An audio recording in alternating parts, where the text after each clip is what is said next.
এসেছো? বাঁচা গেল। কোনটা পড়বো বলো তো? আমি কি জানি। এমন করে না ললিতা। আচ্ছা, এই যে মেয়ে দেখতে যাব, সেই মেয়েও তো আমাকে দেখবে। কোনটা পড়লে ভালো লাগবে বলো না। ও দেখার সময় আমার নেই। 5 টাকা নিলাম, খরচ আছে। আমি কি শুধিয়েছি কত নিলে? বলে দিলাম, যদি হিসেব রাখো। টাকা তো দরকার হলেই নিয়ে যাই, শোধ হবে কি করে? শোধ তো হচ্ছে, বুঝবে। আর একটু বড় হও। এখন বলো কোনটা পড়বো। আমি বড় হয়ে গেছি। বড় যে হওনি তার প্রমাণ তো পাওয়াই গেল। এখন বলো, দিশি না বিলিতি?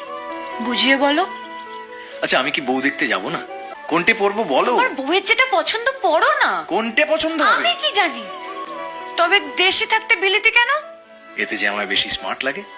দেশিতে লাগে না কে বলেছে? লাগে যে, সেটাও তো কেউ কখনো বলেনি। উফ, আমি যাচ্ছি। দাঁড়াও, এত তাড়া কিসের?